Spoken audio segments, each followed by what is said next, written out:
اللہ نے ہمیں سیدھے راستے تک پہنچنے کے لیے بہت کم ٹائم دیا ہے آخرت کے لحاظ سے۔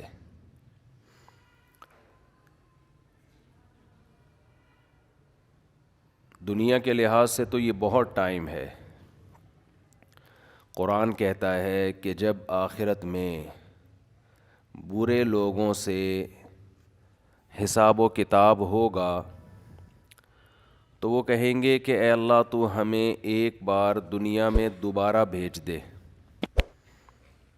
تاکہ ہم تیرے پیغمبروں پر ایمان لائیں اور ہم تیری فرما برداری کریں۔ یہ مضمون قرآن مجید میں بہت مقامات پر آیا ہے۔ مشرک کہے گا واللہ ربنا ما کننا مشرکین، اللہ کی قسم ہم تو شرک کرتے ہی نہیں تھے۔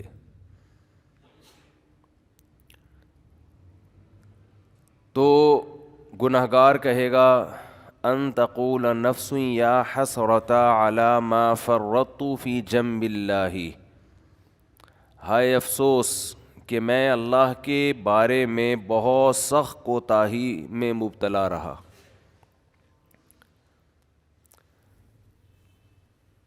یعنی قرآن بیان کرتا ہے نا کہ تمہاری کیفیت کیا ہوگی اس وقت، بلکہ قرآن یہ بیان کرتا ہے جب موت کے وقت تم برزخ کی زندگی اپنی آنکھوں سے دیکھو گے تو اس وقت تمہاری کیا کیفیت ہوگی۔ دیکھیں، ایک تو مرتا ہوا انسان ہمیں نظر آ رہا ہوتا ہے، لیکن ایک مرتے ہوئے انسان کو بھی کوئی کچھ نظر آ رہا ہوتا ہے جو ہمیں نظر نہیں آتا اور نہ وہ ہمیں بتا سکتا ہے۔ جیسے جو آدمی بستر پہ لیٹ جائے سونے کے لیے تو ایک پوزیشن تو یہ ہوتی ہے جس میں وہ مکمل جاگ رہا ہوتا ہے، جس میں ہم سے اس کا رابطہ ہوتا ہے۔ ایک پوزیشن یہ ہوتی ہے جس میں وہ گہری نیند سو رہا ہوتا ہے، اس کا ہم سے رشتہ ڈسکنیکٹ ہو چکا ہوتا ہے، ہم سے کوئی رابطہ اس کا نہیں ہوتا۔ ہم اسے ہنسنے کی بات کریں ہنسے گا نہیں، رلانے کی بات کریں روئے گا نہیں، کتنی خطرناک خبر دیں اس پر کوئی اثر نہیں ہوگا۔ لیکن ہمیں یہ لگ رہا ہوتا ہے کہ یہ بے ہوش ہے، مگر وہ ایک الگ دنیا میں گھوم رہا ہوتا ہے۔ وہ جس دنیا میں گھوم رہا ہوتا ہے اس کے خواب کہا جاتا ہے، عالم خواب۔ وہ یہ سمجھتا ہے کہ یہ حقیقت ہے اس خواب کو۔ اچھے خواب بھی ہوتے ہیں، برے خواب بھی ہوتے ہیں۔ بعض اچھے خواب ایسے ہیں آنکھ کھلتی ہے تو انسان افسوس کرتا ہے یار میں تو سمجھ رہا تھا یہ سچی مچی کا ہو رہا ہے میرے ساتھ۔ بعض برے خواب ہوتے ہیں انسان کی آنکھ کھلتی ہے شکر ادا کرتا ہے اللہ تیرا شکر ہے کہ یہ خواب تھا، اے اللہ تیرا شکر ہے یہ خواب تھا۔ لیکن خواب میں اس کو یہ احساس نہیں ہوتا کہ میں خواب دیکھ رہا ہوں۔ تو ایک کنڈیشن تو یہ ہے جس میں وہ بالکل ہم سے منقطع ہو چکا ہے، ایک کنڈیشن یہ ہے جس میں وہ ہم سے رابطے میں، ایک اس کے درمیان کی کنڈیشن ہوتی ہے جس کو میں پیار سے بٹوین کنڈیشن کہتا ہوں۔ کہتے نہیں انگلش میں اس کو بٹوین، لیکن درمیان ہے نا، دیسی انگلش ایسے ہی ہوتی ہے، کوئی بھی لفظ ادھار لے کے کہیں بھی لگا دو۔ تو بالکل درمیانی کنڈیشن کیا ہوتی ہے جس میں وہ آدھا جاگ رہا ہوتا ہے اور آدھا سو رہا ہوتا ہے، کچھ یہاں کی بھی سن رہا ہوتا ہے، ہمیں لگتا ہے کہ یہ سویا نہیں ہے ابھی، لیکن تھوڑا غائب دماغ بن چکا ہوتا ہے، کچھ چیزیں اس کو وہاں کی خواب کی نظر آ رہی ہوتی ہیں۔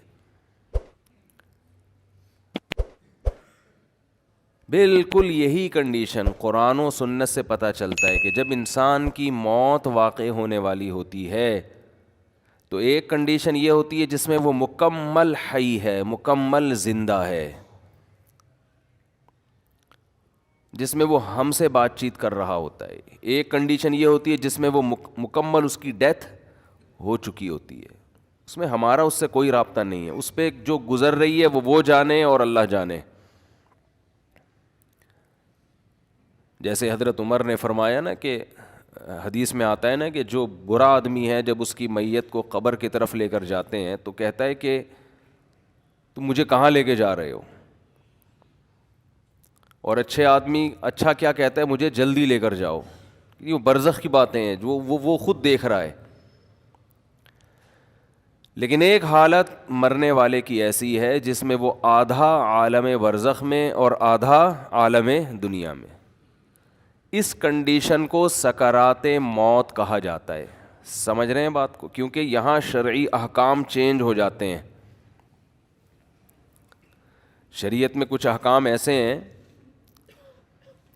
کہ ابھی اس کا حکم کچھ اور ہے, مرنے کے بعد کچھ اور ہے. تو جب انسان مکمل حیات میں ہو تو اللہ نے اس کے لیے توبہ کا دروازہ کھولا ہوا ہے. چاہے اس کو 100% یقین ہو جائے کہ میں نے کل مرنا ہے یا 1 گھنٹے بعد مرنا ہے, لیکن توبہ کا دروازہ اس کے لیے بولے کھلا ہوا ہے. ایک آدمی نے ساری زندگی گناہوں میں گزاری, کفر میں, الحاد میں, شرک میں, خدا کا انکار کرتا رہا, اللہ کے ساتھ شرک کرتا رہا, شراب پیتا رہا, زنا کرتا رہا, 90 سال گزار دیے اس نے. اب اسے ڈاکٹروں نے بتایا کہ آپ کی ڈیتھ ہونے والی ہے, آپ کینسر کے مریض ہیں, آپ کا زہر یہاں تک پھیل گیا ہے, یا کوئی اور بیماری ہے جس میں زہر پھیلتا ہے, یہاں تک پھیل گیا کہ 24 گھنٹے میں کے اندر اندر آپ کی ڈیتھ ہو جائے گی.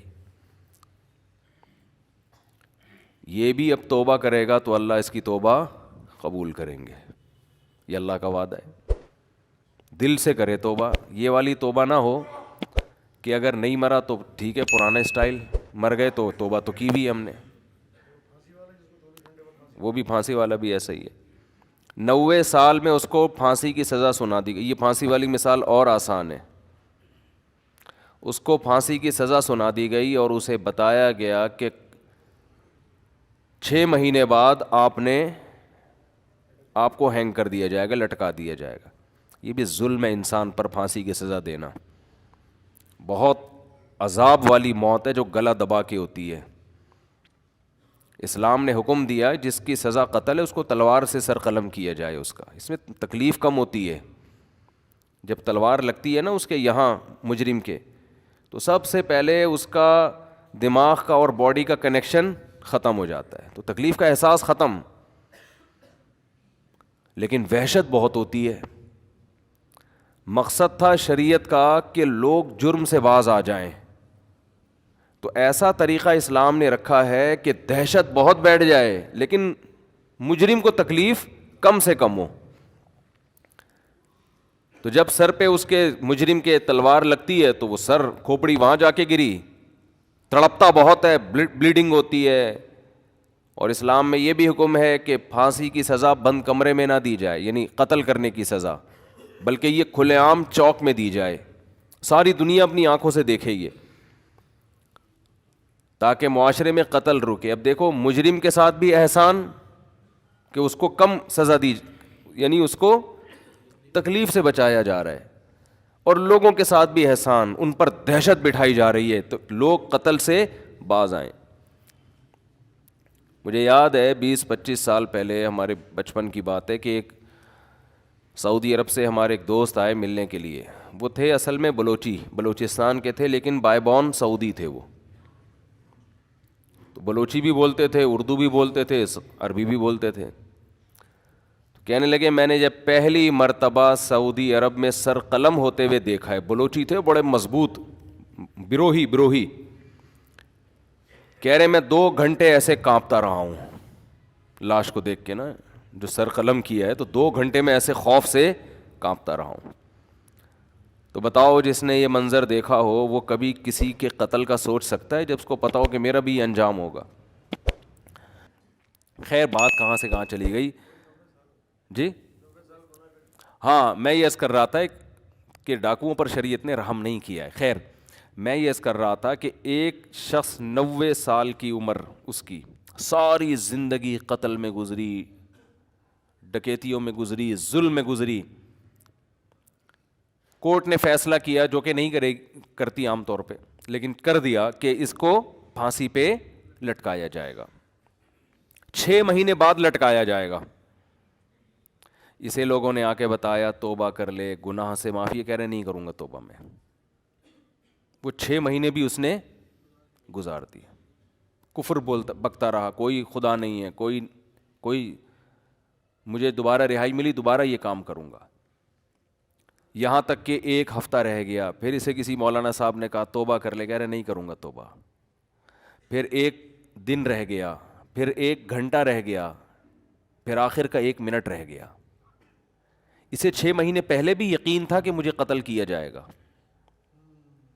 لیکن توبہ نہیں کر رہی ہے، اس چانس پہ کہ شاید رہائی ہو جائے۔ بعض لوگ زبان کے بڑے پکے ہوتے ہیں، چاہے وہ کافر ہی کیوں نہ ہو، کہتے ہیں جیسے ہم اندر سے ہیں ویسے ہی ہم باہر سے۔ جیسے نبی صلی اللہ علیہ وسلم کے چچا ابو طالب تھے نا، موت کے وقت کلمہ نہیں پڑھا، انہوں نے کہا نہیں، اب اگر میں پڑھوں گا لوگ کہیں گے ساری زندگی جس دین پر قائم رہے موت کے ڈر سے، تو میں نہیں پڑھوں گا کلمہ، جیسا جو میں ہوں اندر سے ویسا ہی میں کیا ہوں۔ ان کی ایک رائے تھی کہ میں جیسا رہا ہوں ویسا ہی رہوں گا میں۔ ہمارے نبی کو بہت افسوس ہوا، بہت غم ہوا، اللہ نے فرمایا انک لا تہدی من احببت، اے محمد صلی اللہ علیہ وسلم جس سے آپ کو محبت ہے، ہدایت کا اختیار آپ کے ہاتھ میں نہیں ہے۔ یہ نہیں کہ آپ کو جس سے محبت ہے آپ اس کو ہدایت بھی دے دیں، یہ نہیں ہو سکتا۔ ہدایت تو جو چاہے گا اسے ملے گی، اور یہ اللہ کے ہاتھ میں ہے۔ حضرت بلال کا نبی سے کوئی رشتہ نہیں، غلام، رنگ بھی سیاہ، قوم بھی الگ، غلام، ان کو ہدایت مل گئی، چاہت تھی ان کے دل میں، طلب تھی۔ تو بعض ایسے ہوتے ہیں کہ وہ اقرار نہیں کرتے، وہ کہتے ہیں موت کے وقت بھی ہم نہیں، حالانکہ موت کے وقت ان کو یہ ہوتا ہے کہ شاید اسلام نے جو کچھ کہا ہو وہ سچ کہا ہو، لیکن وہ کہتے ہیں نہیں، جس پہ ہم زندگی میں رہے اسی پہ رہیں گے۔ تو یہ جو 90 سالہ شخص تھا جس نے سینکڑوں انسانوں کو قتل کیا، ہزاروں کو قتل کیا، خدا سے بغاوت کی، اللہ کے وجود کا انکار کیا، اس سے بڑا مجرم دنیا میں کوئی نہیں ہو سکتا تھا، اسے بتایا گیا 6 مہینے بعد تمہیں لٹکا دیا جائے گا۔ لوگوں نے کہا توبہ کر لے، اس نے کہا کہ نہیں، کیونکہ اس کو یہ تھا کہ شاید میں رہا ہو گیا، 1% چانس ہے، تو میں نے تو وہ بدماشیاں دوبارہ کرنی ہے، پھر میں کس منہ سے لوگوں کے پاس جاؤں گا؟ لوگ کہیں گے اچھا پہلے اسلام باطل تھا اب اسلام صحیح ہو گیا۔ تو اس نے ڈیلے کی، اس نے کہا نہیں، یہاں تک کہ اس کو لٹکانے میں 1 منٹ باقی ہے، 1 منٹ۔ اس کو یقین ہو گیا میری زندگی صرف کتنی دیر کی ہے، 1 منٹ کی۔ اب رہائی کی تمام اپیلیں مسترد ہو چکی ہیں، لیکن ہے پورا زندہ، ابھی عالم برزخ کو اس نے اپنی آنکھوں سے دیکھا نہیں۔ اب اگر یہ توبہ کر لے، بالکل پھانسی کے پھندے کی طرف جا رہا ہے، اس کو جلاد لے کے جا رہا ہے لٹکانے کے لیے، یہاں تک کہ اس ٹول پہ اس کو کھڑا کر دیا، این اس وقت بھی اگر یہ توبہ کرے گا تو اللہ کا وعدہ ہے اس کی توبہ اللہ قبول کرے گا۔ لیکن اس توبہ میں شرط یہ ہے کہ یہ دل میں ارادہ ہو کہ اگر بالفرض چھوٹ گیا میں، قدرت کی طرف سے کچھ بھی ہوگی، تو میں دوبارہ پرانی زندگی کی طرف نہیں لوٹوں گا۔ یہ دل کی حالت تو اللہ ہی جانتا ہے نا، یہ پکا عزم دل سے ہو اور زبان سے اقرار کرے کہ اللہ میں اسلام کو قبول کرتا ہوں، میں تیرے وجود کا قائل، تیری توحید کا قائل، تیرے پیغمبروں کا قائل، مجھے اگر رہائی مل گئی تو میں دوبارہ اس پرانی زندگی کی طرف نہیں آؤں گا۔ حالانکہ رہائی ملنے کا کوئی چانس نہیں ہے، قرآن سے، صحیح احادیث سے، متواتر احادیث سے اہل سنت والجماعت کا عقیدہ ہے کہ اس وقت 1 سیکنڈ کی توبہ اللہ اس کے تمام گناہوں کی دیوار کو گرا ڈالے گی۔ وجہ کیا ہے؟ اس نے ابھی تک آخرت دیکھی نہیں ہے۔ اللہ اس کو بخشنے کا بہانہ کیا تلاش کرے گا؟ ہو سکتا ہے فرشتے اعتراض کریں، اللہ اب تو موت کا یقین ہے اس کو، اس کی توبہ کس بات کی؟ اللہ کہیں گے موت کا تو یقین ہے، لیکن فرشتے اور آخرت اس نے اپنی آنکھوں سے، غیب پر ایمان ہے، اور غیب پر ایمان اللہ قبول کرتا ہے. بہت سے لوگ اس کنڈیشن میں بھی توبہ نہیں کرتے, بلکہ زیادہ تر تو نہیں کرتے. بہت مشکل ہے بھائی بات سمجھانا, کیسے سمجھائیں؟ کیا زیادہ تر لوگ اس کنڈیشن میں توبہ کرتے ہیں؟ بولو. نہیں کرتے. جاؤ ہسپتالوں میں کینسر کے مریضوں کو جا کے دیکھ لو, جیسے تھے ویسے کے ویسے ہی ہیں. غیر مسلموں کو دیکھ لو, بسترے مرگ پہ تڑپ رہے ہوتے ہیں. جو بت پرست تھا وہ بت پرستی میں ہی مرتا ہے, وہ پھر بھی نہیں کرتا توبہ. تو یہ بھی بہت 1% خوش قسمت لوگ ہوتے ہیں جو عین اس وقت میں توبہ کر لیں, ورنہ توبہ ہوتی نہیں ہے. اس ٹائم پہ بھی نہیں کرتے لوگ توبہ, دل سیاہ ہو چکے ہوتے ہیں وہ. اب دیکھو آخری 1 منٹ رہ گیا ہے, اگر آج وہ دل سے توبہ کر لے, وہ پھانسی کے پھندے پہ لٹکنے والا 1 سیکنڈ پہلے, یہاں تک کہ اس کے گلے میں پھندا لا کے ڈال دیا گیا, اب یہ صرف رسا کھینچنے کی دیر ہے, اس دوران بھی اگر وہ توبہ کرے گا, یہ 1 سیکنڈ اس کی کروڑوں سال کی زندگی کو, فیوچر کو چینج کر دے گا. کیوں؟ ابھی تک اس نے اپنی آنکھوں سے دیکھا نہیں ہے, ابھی تک دیکھا نہیں ہے اس نے اپنی آنکھوں سے, غیب پر ایمان ہے. تو یہ اللہ کا وعدہ ہے, ان اللہ یقبل توبۃ عبدہ ما لم یغرغر. بخاری مسلم کی حدیث, نبی صلی اللہ علیہ وسلم نے فرمایا اللہ اپنے بندے کی توبہ اس وقت تک قبول کرتا ہے جب تک اس کو غرغرہ نہیں آتا. غرغرہ کا مطلب سکرات موت میں مبتلا نہیں ہو جاتا وہ. ہاں جب اس کو ہینگ کیا گیا اور اس کی روح نکلنا شروع ہوئی, اور پھر اس نے برزخ کی زندگی اپنی آنکھوں سے دیکھ لی, اس نے دیکھ لیا کہ قرآن جو کہتا تھا کہ برے لوگوں کی روح, برے فرشتے سے مراد وہ فرشتے جو اللہ نے سزا دینے کے لیے متعین, فرشتہ تو برا نہیں ہوتا, وہ فرشتے جو خوفناک فرشتے ہیں وہ برے لوگوں کی روح قبض کرتے ہیں. جب یہ فرشتے اپنی آنکھوں سے دیکھ لے گا, اس کے بعد قرآن کہتا ہے کہ اب توبہ تو دور کی بات, زمین اور آسمان کی دولت بھی اگر خرچ کر دے گا, وعدہ کرے گا اللہ مجھے مہلت دے دے, میں پوری زمین آسمان کی دولت خرچ کرنے کے لیے تیار ہوں. اللہ فرماتے ہیں ما تقبل منہم, اللہ کا قانون اٹل ہے, اللہ اس کی ایک آنسو کی پرواہ نہیں کرے گا. پوری دولت دے دے اللہ اس کی پرواہ نہیں کرے گا. آج ملحد لوگ, ایتھیس لوگ کہتے ہیں خدا نظر نہیں آتا, جنت نظر نہیں آتی, جہنم نظر نہیں آتی, دکھاؤ. او بھائی اگر دکھا دی تو پھر آپ میں اور مومن میں فرق ختم ہو جائے گا. دیکھی ہوئی چیزوں پر تو سب ایمان لے کر آتے ہیں. قرآن کہتے ہیں غور و فکر کر کے ایمان لے کر آؤ. آپ کی خواہشات آپ کو صحیح سمت میں غور کرنے نہیں دیتی. ابھی ایک ملحد نے میرے خلاف کلپ بنایا ہے, میں نے مثال دی تھی ایک یونیورسٹی کے پروفیسر کی, جلدی سے بات کو سمیٹتا ہوں, کیا کروں یار. ایک ملحد نے کلپ بنایا, میں نے ایک مثال دی تھی یونیورسٹی کے پروفیسر کی, خوب اچھی طرح کھوپڑی میں بیٹھائیں اس مثال کو. یہ لوگ نا باتوں کو گھماتے بہت ہیں, کبھی سیدھی بات نہیں کرتے. مجھ سے ایک طالب علم ملا, اسٹوڈنٹ ملا یونیورسٹی کا, اس نے کہا ہمارے ایک پروفیسر نے کہا کہ دیکھو گاڑی کے ایکسلریٹر پہ ہم پاؤں رکھتے ہیں تو گاڑی موو کرتی ہے, بریک پہ پاؤں رکھتے ہیں تو گاڑی رکتی ہے, تو خدا کہاں ہے؟ یعنی ہر کام کرنے سے ہو رہا ہے نا. خدا تو جب ہوتا جب ایکسلریٹر پہ پاؤں رکھو اور وہ روک دے گاڑی کو, بریک پہ پاؤں رکھو اور وہ چلا دے. تو یہ ہر کام کی ایک لاجک ہے. تو ہر کام کے پیچھے ایک سائنس ہے, ایک لاجک ہے, خدا نہیں ہے معاذ اللہ. میں نے کہا یہ مثال ہی خدا کے وجود کی سب سے بڑی دلیل ہے. گاڑی کے ایکسلریٹر پہ جب تک پاؤں نہ رکھیں وہ چلے گی خود سے؟ بولو. جب تک کوئی بریک لگانے والا نہ ہو اس وقت تک رکے گی وہ؟ جو گاڑی ایک حالت سے اپنی ایک کنڈیشن کو چینج نہیں کر سکتی کسی چینجر کے بغیر, وہ گاڑی وجود میں آ سکتی ہے کسی خالق کے بغیر؟ بولو نا. تو وہ گاڑی یقیناً کسی نے بنائی ہے.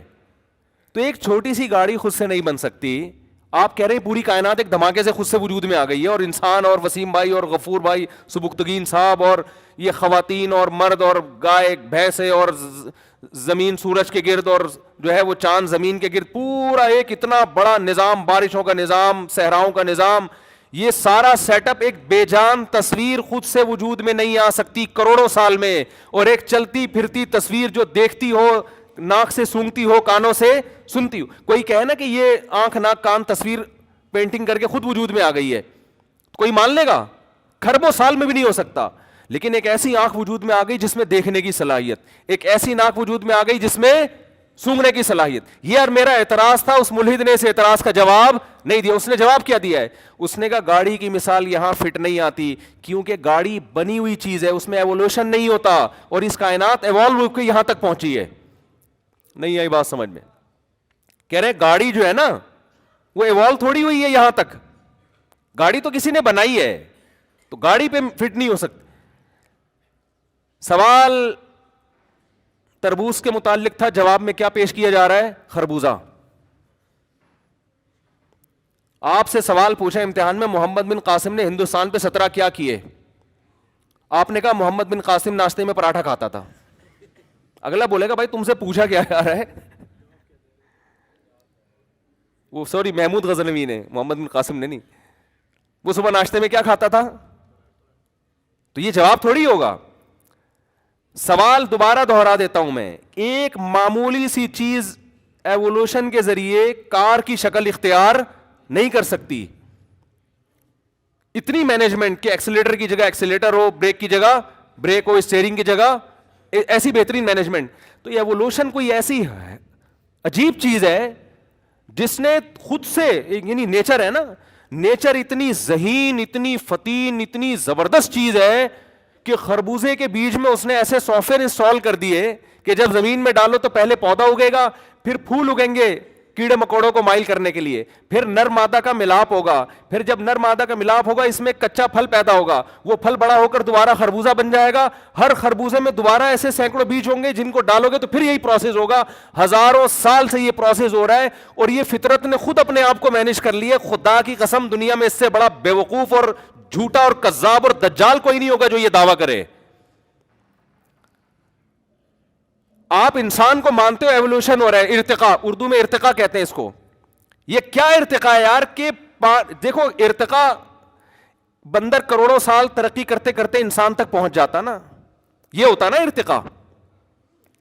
یہاں کیا ہو رہا ہے؟ 9 مہینے میں کیا ارتقاء ہو رہا ہے؟ ایک پانی کا قطرہ ماں کے رحم میں جاتا ہے بھائی, اور 9 مہینے میں ماں روٹی کھا رہی ہے, 9 مہینے کے اندر اس میں آنکھ, ناک, کان, دل, دماغ, جگر, گردے, پھیپھڑے, ہر چیز بن کے اپنی جگہ فٹ ہو کے, اور ایسی مینجمنٹ ہے خاندانی.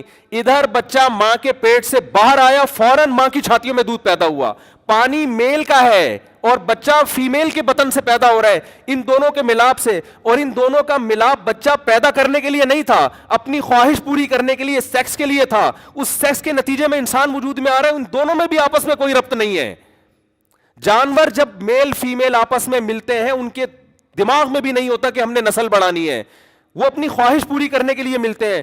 لیکن فطرت نے ایسی زبردست مینجمنٹ کی ہوئی ہے, ان کی خواہش پوری کرنے کے جذبے کو ان کی بریڈنگ کا ذریعہ بنا دیا.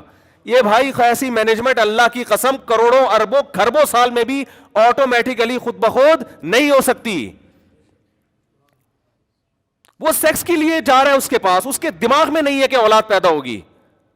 اس کا آپس میں کوئی ربط نہیں ہے نا انسان کا, اور سیکس پورا کرنا تو ایک ہوس سمجھا جاتا ہے,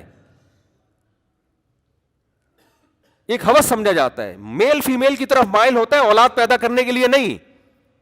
لیکن قدرت نے چونکہ نسل بڑھانی ہے تو قدرت نے کہا یہ نسل ان کے کنٹرول میں نہ رکھو, ان کے اندر ایسی خواہش پیدا کر دو میل فیمیل کے اندر, یہ اپنی خواہش کے لیے ملاپ کریں. اور فطرت اس ملاپ سے ایک نیا کام لے رہی ہے, انسانوں کی نسل بڑھانا, جانوروں کی نسل بڑھانا. حالانکہ ان دونوں, دیکھو مولانا شلوی تھانوی رحمۃ اللہ علیہ ایک بڑی پیاری مثال دیا کرتے تھے, کوئی مرد اور عورت جنگل میں پیدا ہوں, یعنی کوئی بچے ہوں, ان کو جنگل میں چھوڑ کے چلے جائیں آپ, ان کو نہیں پتا ہوگا نا کہ ہم دنیا میں کیسے آئے. وہ غور کرتے رہیں گے سائنسدانوں کی طرح نا بیٹھ کے. انہیں کوئی بتائے کہ تم ایسے وجود میں آئے کہ مرد اور عورت کا ملاپ ہوا, اس میں پانی کا ایک گندا قطرہ, اور وہ قطرہ دکھا دیا جائے کہ یہ ہے, اس میں ایسی صلاحیتیں ہیں کہ یہ جب ایک خاص پروسیس کے تحت ماں کے رحم میں گزرے گا تو اس میں آنکھ ناک کان دل دماغ جگر تم جیسا انسان پیدا ہو جائے گا. مولانا تھانوی فرمایا کرتے تھے وہ 100 دفعہ آپ قرآن پہ ہاتھ رکھ کے قسمیں اٹھا لیں وہ اس بات کا یقین نہیں کرے. وہ کہہ رہے ہیں ہو ہی نہیں سکتا, وہ فرضی مفروضے گڑے گا, وہ کہے گا یہ نہیں ہو سکتا. جب تک وہ اپنی آنکھوں سے دیکھ نہ لے, دیکھے گا تو کہے گا کہ واقعی یہ ہوا ہے. ہم تو دیکھ رہے ہیں اپنی آنکھوں سے اس لیے مانتے ہیں. تو کیوں خدا کے دشمن بنے ہوئے ہو بھائی؟ مان لو اس خدا نے اور پھر دیکھو کہہ رہے ہیں کہ مٹی سے بنایا. قرآن کبھی کہتا ہے مٹی سے بنایا, کبھی کہتا ہے پانی سے بنایا. تو کہہ رہے ہیں قرآن کی آیتیں آپس میں ٹکرا رہی ہیں. قرآن ہی پڑھ لیا ہوتا تو آپ کو پتہ چل جاتا. قرآن کہہ رہے ہیں سورہ حج کے پہلا رکوع, یا ایھا الناس ان کنتم فی ریب من البعث, اے لوگو اگر تمہیں یقین نہیں آتا نا میں مٹی کو دوبارہ کیسے انسان بناؤں گا, فإنا خلقناکم من تراب, سب سے پہلے ہم نے تمہیں مٹی سے بنایا, ثم من نطفہ, پھر اس مٹی کو نطفے میں تبدیل کر کے پھر نطفے سے بنایا, ثم من مضغہ, پھر اس نطفے کو ہم نے من علقہ خون میں تبدیل کیا, ثم من مضغہ پھر گوشت میں تبدیل کیا. تو قرآن کہیں کہتا ہے خون سے بنایا, قرآن کہیں کہتا ہے گوشت کے لوتھڑے سے بنایا, قرآن کہیں کہتا ہے مٹی سے بنایا. قرآن ان تمام اعتراضات کا ایک آیت میں جواب دے دیتا ہے کہ یہ ترتیب وار بنائے ہم نے. لیکن قرآن اصل میں جو بتانا چاہ رہا ہے, ملحد وہاں سے ایسے نظریں چرا کے بھاگتے ہیں اور ایسے نابینا بن جاتے ہیں جیسے کبوتر بلی کو دیکھ کے آنکھیں بند کر لیتا ہے. قرآن کہہ رہا ہے یہ سارے پروسیس ایوولوشن کا نتیجہ نہیں ہو سکتے. اتنا زبردست فطرت اپنے آپ کو مینٹین نہیں کر سکتی کہ پہلے مٹی سے منی کا قطرہ بن رہا ہے, پھر اس منی ماں کے رحم میں جا رہی ہے, وہ گوشت میں, وہ خون میں تبدیل, پھر خون گوشت میں تبدیل, پھر گوشت, اور یہ ساری ایسے, اور کوئی ایسا نہیں کہ لوتھڑا باہر آ جائے. جب تک ماں کے پیٹ میں خوبصورت انسان تیار نہیں ہو جاتا, انتہائی بدبودار ہوتا ہے, جب تک وہ تیار نہیں ہوتا انتہائی خوبصورت بن کے باہر نکلتا ہے, اور ادھر نکلتے ہی ماں کی چھاتیوں کے اندر خدا دودھ پیدا کر دیتا ہے. اے لوگوں اگر تمہیں شک ہے خدا تمہیں مٹی میں جانے کے بعد دوبارہ کیسے زندہ کرے گا, اللہ فرماتے ہیں اپنے ماضی کی طرف دیکھو, جو اس طرح سے 9 مہینے کے اندر اتنے پروسیس سے گزار کے انسان بنا سکتا ہے ایک پانی کو, وہ اس مٹی میں جان ڈال کے تمہیں دوبارہ بھی انسان بنا سکتا ہے. تو سوال میرا کیا تھا اور جواب گھما دی. اور نیچے لوگوں کے کمنٹس ہیں, ہاتھ تان کے رکھو ان مولویوں کو, کھینچ کے رکھو, اس طرح کی نا کمنٹس ہوتے ہیں لوگوں کے کہ یہ لوگوں کو مذہب کے نام پہ الو بنا رہے ہیں. مذہب نے جتنا مولویوں کو جکڑا ہے نا اتنا آپ لوگوں کو نہیں جکڑا. تھوڑی دیر کے لیے اللہ نہ کرے, اللہ نہ کرے ہم تصور کر لیں مذہب کی چادر اتار کے پھینک دیں ہم, تو ہمارے لیے بھی عیاشی کے دروازے کھلے ہوئے ہیں جیسے آپ کے لیے کھلے ہوئے ہیں. عیاشی عیاشی ہے, پھر تو جو چاہے کرو بھائی.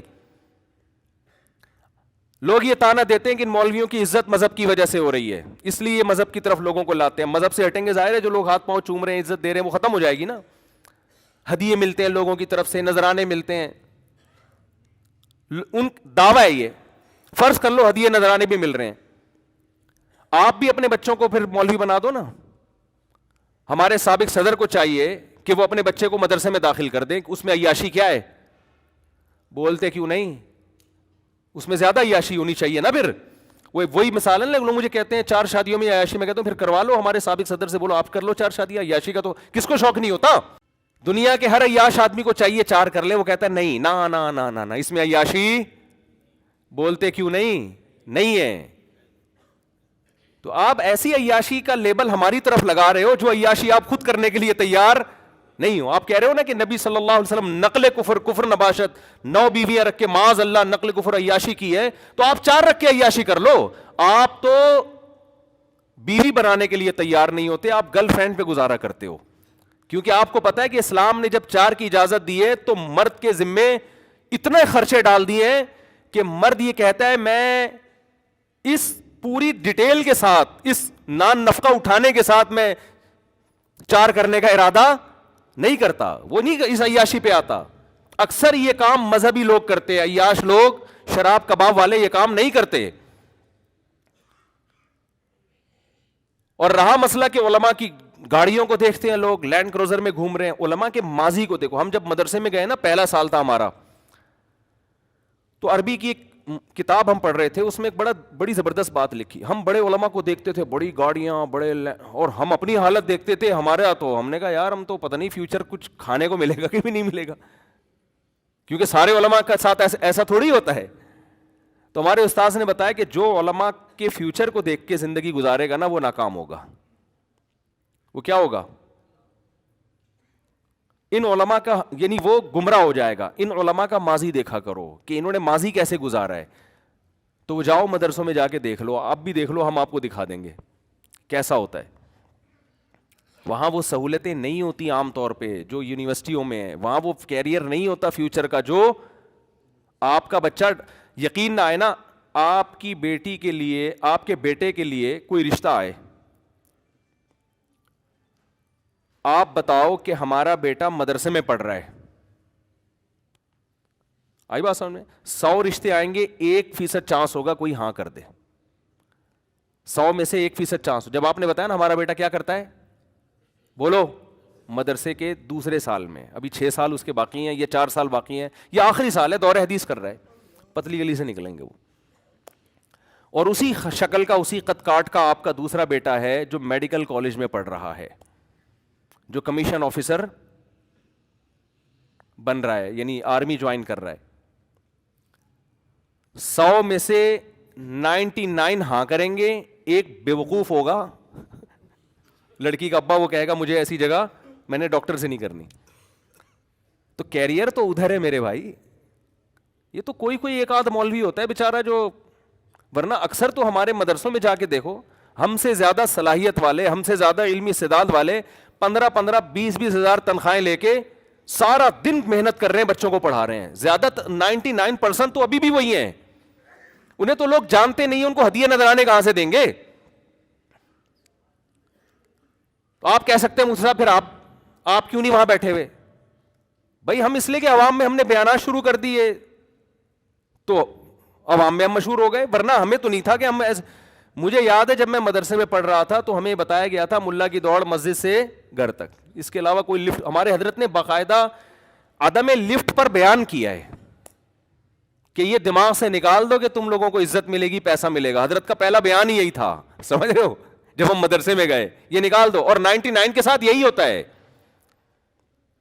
شاید اللہ تعالیٰ نے یہ دیکھا ہوگا کہ یہ کشتیاں جلا کے آئے. ہم تو مدرسے میں جب گئے تو ہمیں تو نہیں پتا تھا ہمارا فیوچر کیا ہوگا. ہم نے کہا یار علم حاصل کرتے ہیں, تبلیغ میں وقت لگائیں گے, دین کا کوشش کریں گے لوگوں کو دین پہ لانے کی. پیسے مل گئے ٹھیک ہے, نہیں ملے تو بھی ٹھیک ہے. بھئی یہی سوچ کے آئے تھے, وقف کر کے بس ختم, اب واپس نہیں جانا. تو کسی کو مل جاتے ہیں, کسی کو نہیں ملتے, کسی کا کاروبار چمک جاتا ہے, کسی کو عزت زیادہ مل جاتی ہے, اکثر کو نہیں ملتی. اکثر ہمارے مدرسوں میں جو اساتذہ اور علماء کرام ہیں 99% غریب ہیں, حالانکہ علمی استعداد ان کی بہت زیادہ اور کام دین کا بہت کر رہے ہیں. سمجھ میں آ رہی ہے بات کہ نہیں آ رہی ہے؟ تو وہ یہ سمجھتے ہیں کہ یہ مولویوں نے نا اسلام پہ لوگوں کو لا رہے ہیں تاکہ ان کی دکانیں چلی رہیں. تو مولوی کو میرے بھائی آپ کی دکان سے کوئی واسطہ نہیں ہے. وہ پہلے بیچارہ آتا ہے کشتیاں جلا کے آتا ہے کہ اللہ کھلائے گا اللہ پھر. ہمارے حضرت کا پہلا بیان تھا ملا کا رزق. حضرت فرماتے رزق کی فکر چھوڑ کے دین کے کام میں لگ جاؤ, رزق ٹکرے مارتا ہوا آئے گا, رزق ٹکرے مارتا ہوا آئے گا. اب ایسا ہی ہو رہا ہے کہ لوگ کھلا کھلا کے بھاگ رہے ہیں, ہم بکرے ہمارے پیچھے بھاگ رہے ہیں, اللہ نظر بس سے بچائے. اب ہم آگے آگے بھاگ رہے ہوتے ہیں, دمبے ہمارے پیچھے, کھا لے. ہم کہتے نہیں کھاؤں گا یار, مروں گا یار, اور بھی دنیا میں کام ہے, اور بھی دنیا میں غم ہے. ابھی ہم تھر گئے, اللہ وہاں کے جو ہمارے میزبان تھے اللہ جزائے خیر دے, ہم جب وہاں پہنچے تو انہوں نے دسترخوان لگایا. میرے ساتھ جو ساتھی گیا تھا اس نے کہا تھر بیان میں آئے گا. میں نے کہا آج تھر کا کوئی تعلق ہی نہیں آج کے ٹاپک سے, لیکن آ گیا نا بیان میں. میں تھر سے آیا ہوں نا, کل ریگستان نہیں ہے تھر, وہاں گیا تو ہمارے ایک دوست نے کہا مفتی صاحب جمعے کے بیان میں دیکھنا تھر پہ رپورٹ آئے گی. میں نے کہا نہیں آئے گی, میرا ٹاپک ہی جمعے کا یہ نہیں ہے. اب آ گئی واقعی, اس کو صحیح کہا. تو ہم وہاں بیٹھے ہو دسترخوان پہ, مولویوں کو دیکھو اللہ کیسے رزق کھلاتے, بٹیر ماشاء اللہ, اور اللہ بھلا کرے ہرن, اور یاد ہی نہیں آ رہی چیزیں. دیکھو وہ کہیں گے یار دیکھو کھا کے کیسے بھولیں, خرگوش ٹھیک ہے نا, تیتر, بٹیر نہیں تھا تیتر تھا, مور. ایسا نہ وہ والے پہنچ جائیں گورنمنٹ کے لوگ, تیرے وہ سارا کام ان کا لیگل ہوتا ہے, انلیگل کوئی کام نہیں کرتے, لائسنس ہے ان لوگوں کے پاس. تو ایسی چیزوں کے گوشت جو کبھی خواب میں دیکھے بھی نہیں, کھا نہیں سکتا انسان. ایک چیز کھائے گا بھائی, تو پھر کہہ رہے ہیں حضرت یہ بھی تھوڑا. میں نے کہا یار انسان ہے, ہم خود ہرن تھوڑی ہیں پورا جنگل کھا جائیں. تو عرض یہ کرنا ہے کہ آپ علماء کے نا فیوچر کو دیکھ کے لوگ بہت متاثر ہوتے ہیں. تو ایسا نہیں ہے ان کی بڑی, میں اپنے بارے میں نہیں کہہ رہا, لیکن علماء کی مدرسوں میں بڑی قربانیاں ہوتی ہیں, خاص طور پہ شہری لوگوں کی. جس ہم نے جو کالج میں ماحول گزارا نا, جب ہم مدرسے آئے ہیں تو ایسا لگتا تھا کہ جیل کی کوٹری. اس لیے نہیں کہ کوئی ظلم ہو رہا تھا وہاں پہ خدا نخواستہ, اس لیے کہ پڑھائی تھی وہاں, وہ لائف کو انجوائے کرنے کی اجازت نہیں تھی کہ پہلے گلے. کالج پہنچتے پہنچتے راستے میں کوئی خربوزے والا کوئی تربوز والا نہیں چھوڑتے تھے ہم, سب کچھ کھاتے پیتے, پھر آخر میں گنے کے رس پینے کے بعد 2 گھنٹہ لیٹ پہنچے کالج میں. پھر وہاں جناب ہو رہا ہے, پھر جس دن موڈ ہوا کہ یار آج مزہ نہیں آ رہا کلاس میں, نکلو یار, تو نکل گئے جوڑیا بازار تقریب میں, ایس ایم سائنس کالج کے جوڑیا بازار نکل لیا.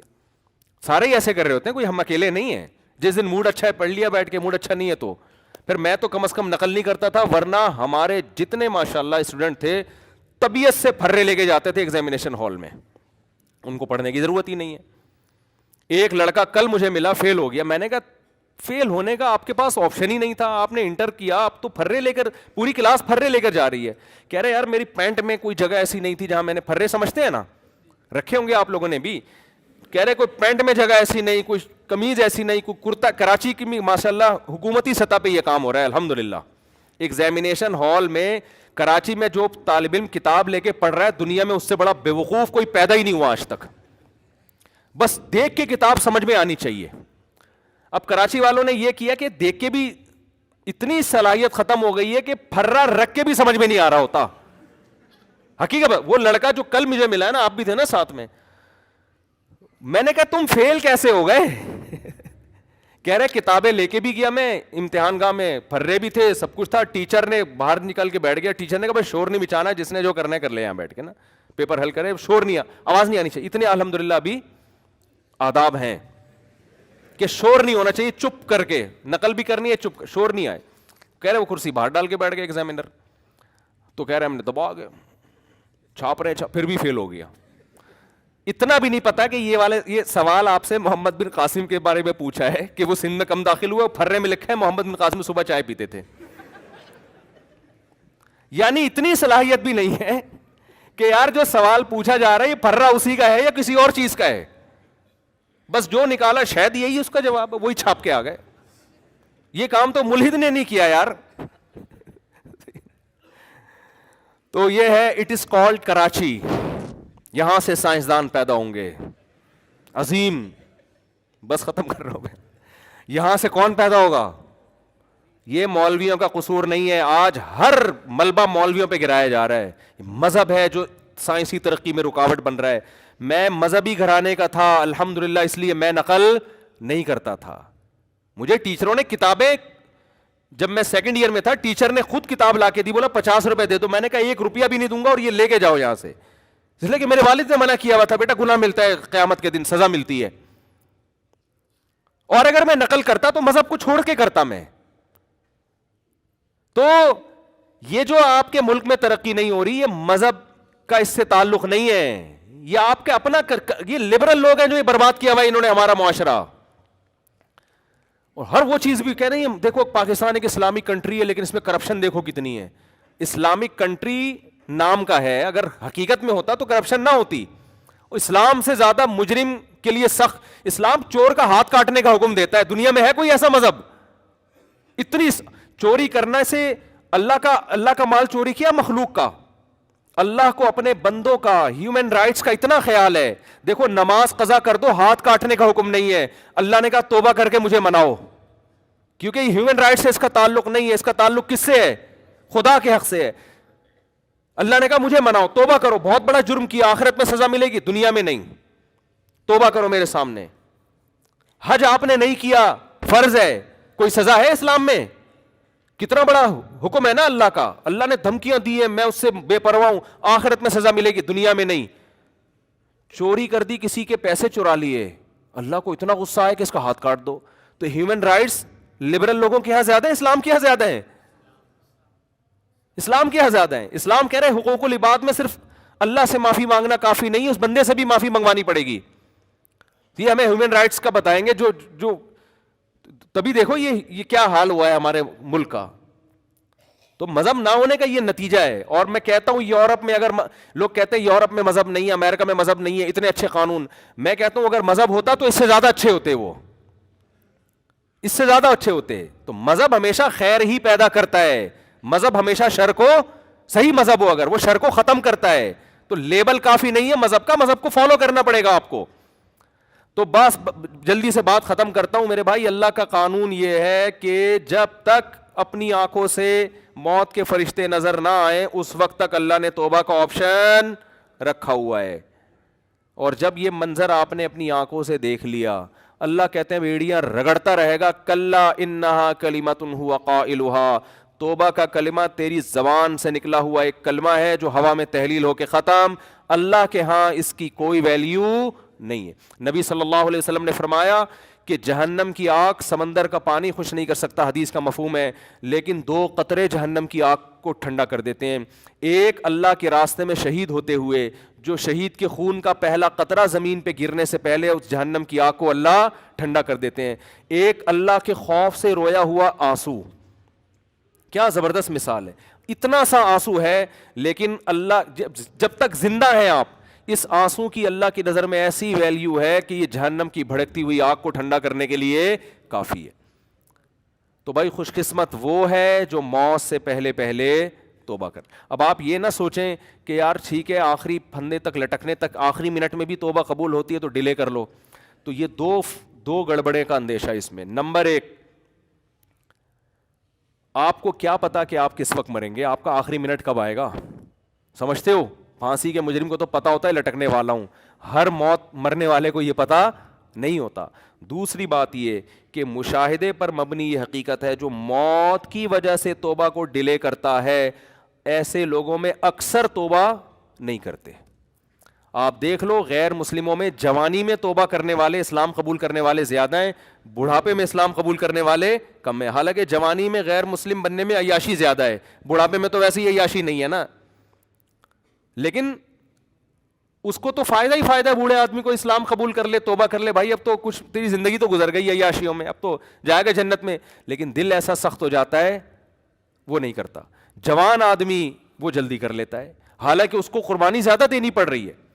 آپ دیکھ لو دنیا میں توبہ کرنے والے جوان آپ کو زیادہ ملیں گے, بوڑھے ہیں لیکن کم ہیں. اسی طرح توبہ کرنے والوں, اسلام قبول کرنے والوں میں جوان غیر مسلم زیادہ ہیں, بوڑھے کم ہیں.